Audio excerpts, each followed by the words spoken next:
Well, thank you very much. It's an honor to have Prime Minister Netanyahu, a great friend of mine and a great friend of our country. We've had a tremendous, almost 3-year relationship. I've known you for many years before that, but this was 3 years of prime time, and we've done a lot for Israel, and the relationship, I think, has never been better. We're going to be discussing Mideast peace. We're going to be announcing a plan tomorrow at 12 o'clock, and that's a plan that Bibi and his opponent, I must say, have to like very much. And I can say in terms of Bibi, he does, and I think in terms of his opponent, he does too.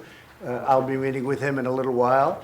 But this is a plan that's very important to peace in the Middle East. No matter where I went, they say Israel and the Palestinians, they have to make peace before you can really have peace in the Middle East. So people have been working on this for many, many years, and I think we're relatively close, but we have to get other people to agree with it also. I will say many of the Arab nations have agreed to it. They like it. They think it's great. They think it's a big start. I think it's a big start, too. I think it's a fantastic thing if we can pull it off. They say it's probably the most difficult deal anywhere and of any kind to make. In the business world, when I was back in the business world, when a deal was tough, people would jokingly refer to it as this is tougher than Israel and the Palestinians getting together. And that's what I've heard all my life. And so we'll see what happens. We have something that makes a lot of sense for everybody. And we appreciate you being here. And Mr. Prime Minister, great job you're doing. Thank you. Thank you very much. Thank you. Mr. President, I just want to say two things. First, that the deal of the century is the opportunity of the century, and we're not going to pass it by. And we'll talk about that tomorrow.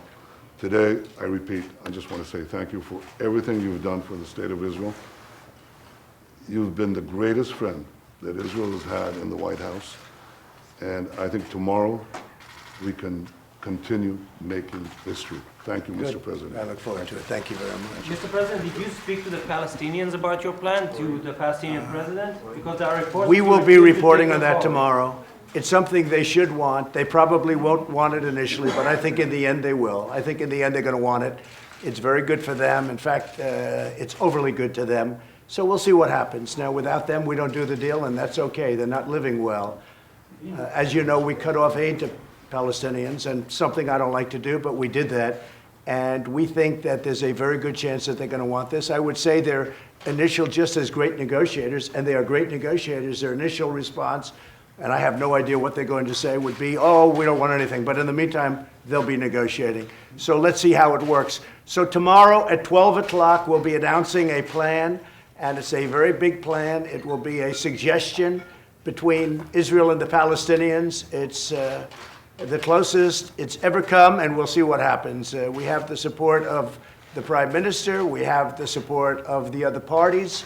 And we think we will ultimately have the support of the Palestinians, but we're going to see. And if we do, it'll be a tremendous tribute to everybody. And if we don't, life goes on. Thank you very much, everybody. Thank you.